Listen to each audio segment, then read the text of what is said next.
Hi, my name is Chris McCurley. I'm on McCurley Music and Sound, and today we're going to start a series of videos called Real Talk with Budget Sound. And the reason we're doing these videos is there's just so many videos out there on YouTube and such places that it's and they're not talking plain English, and they're having, they're using words like hertz and frequencies and, gates and compressors and stuff like that that most people don't understand. And I'm not doing this like for the educated sound type personnel. I'm doing this for real people and real bands that go places on the weekends, and it's up to them to set up their sound so they can do their show. And I'm here to give them a good mix, a good sound, a good starting point so that they can do what it is that they need to do.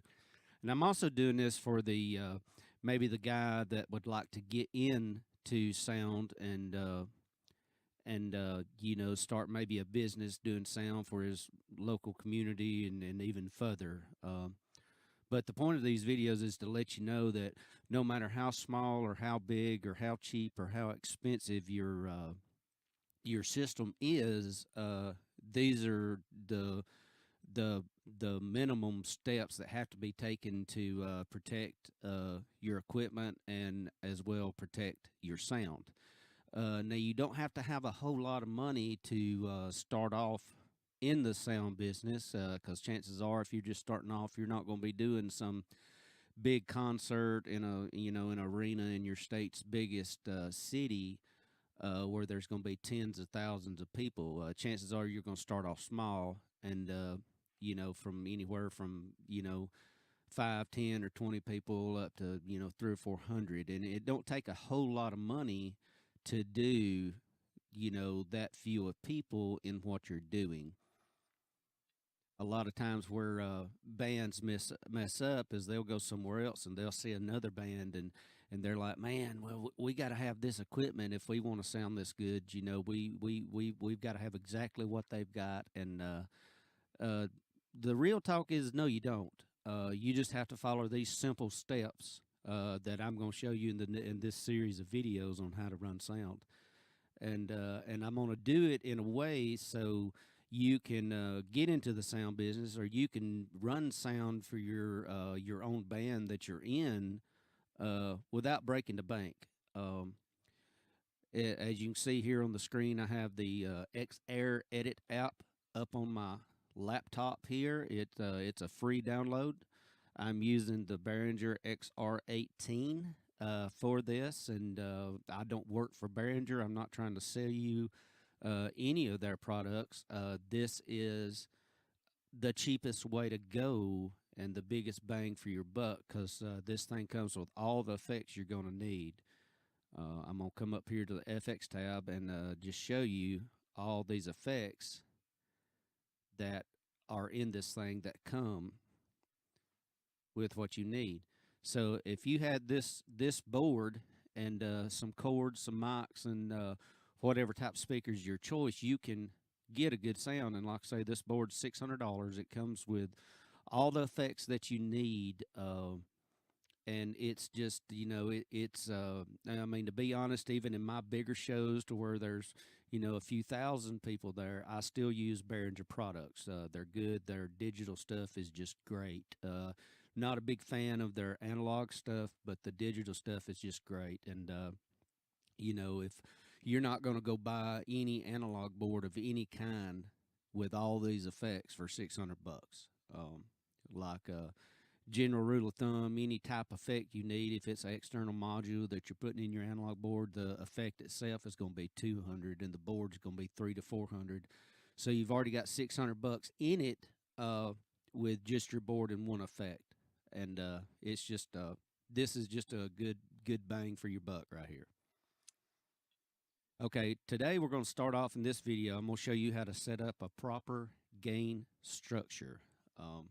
Now, this mic I'm talking on, it's already been done, so you can hear it clearly and all that. But as I'm setting up the right gain for this other mic, I'm going to talk into a different mic so you can actually hear what it's going to do. And out of everything that you do running sound, whether it's for your band or for, some other bands, or maybe you're doing a festival, or even if you're doing just like a conference meeting where there's a bunch of, delegates up at a table and they're talking to a crowd of people, this must be done. If you don't do this, you could cause damage to your speakers or your equipment in some way. So what I'm going to do, since I'm doing this, is I'm going to come over here to channel 2. I'm going to click it, which selects the channel. I'm going to right click it, and I'm just going to put vocal. I'm just going to label it V. Actually, let me capitalize everything. I'm going to make it just VOC. And I'm going to color it white. Now, you can color it whatever color you want to color it. That really don't matter. I like to color it white just because it makes it easier for me to see. All right, then I'm going to come up here to where this channel tab is, and I'm going to select it. Now, everything on this right here is only going to change stuff on this track number 2 that's labeled vocal. You see this right here? This says mic gain, all right? It's important that you know that this is not volume. This is voltage. And it's a type thing like that. You have a power amp that, say, puts out 1,000 watts. Well, that power amp is going to put out 1,000 watts regardless of how much voltage you send to it. But if you can send the right voltage to it all the time, that amp or that powered speaker, or active speaker, whatever it is you have, that speaker will last longer and work at its best efficiency with the right voltage. And I'm going to show you how to get that. All right, the magic number on voltage, if you look over here, and this is your dB meter, real talk on what dB means. dB is just a level of sound. That's a number that is used to measure any type sound. Everything you've ever heard is measured in dB. So that's what we want to do. Well, the magic number pretty much for any board is going to be right in there about -18. But you don't want to go ahead and go to -18 like when somebody's going up to a mic going like check, check, check, and checking the mics, because most singers generally speak a little quieter than they sing. So if they're singing louder, you need to leave out a little bit of headroom. So if you set all your gains for whatever the vocals or any type of instrument is, if you'll set it to -20, then that gives you from -20 to 0, which is up here, that amount of headroom. And that's going to be important when we get into EQing the vocals or EQing the instruments or whatever. Okay, and I hope I'm not going too fast for you. I'll try to slow down. If I tend to go too fast for you, if you have any questions about any certain thing, you can leave a comment here at the bottom of the video, and I will get back to you and answer it. All right, so I'm going to move to another mic that I have set up, and I'm going to set the appropriate gain, the appropriate voltage to make the system last and perform in the way that it was created to form. All right, so watch this.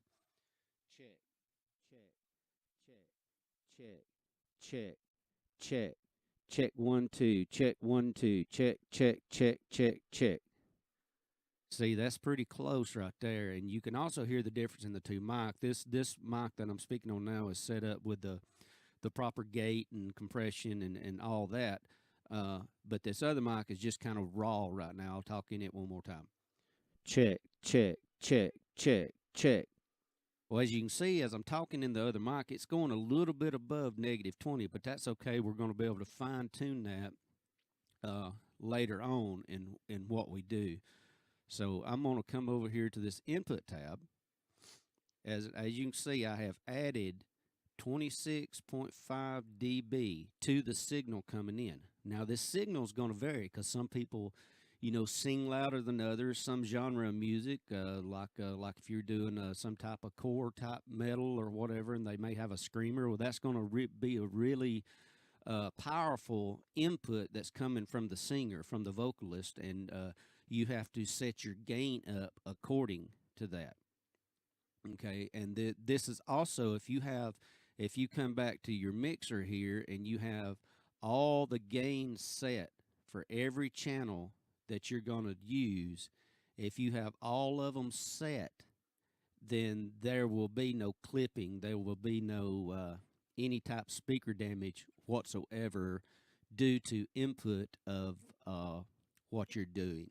Well, I hope you enjoyed this video. The next video is going to be how to set up a gate on a vocal. And in this series, in this series of videos, we're actually going to be doing gains and gates and compression, EQing, and how to set up and run sound for whoever gets on your stage without a sound check, and it sound good, and then you can have them perfectly mixed within about midway of their first song, in like a festival style thing where you have maybe 10 bands coming up, and it's going to be an all day long thing, and you don't really have time to sound check all these bands. So this is going to be kind of a festival style thing to where you can get people sounding good, and you can do justice to the artists that get on stage, and the artists can do justice to your equipment that everybody's actually listening to, and hopefully you get more than one sound job, or you play more than one show. So if you've liked this video, click like, click subscribe, click the bell and notification bell. And if you have any questions, or if there's something I've left out or whatever, just leave it in the comment section below. Thank you and have a good day.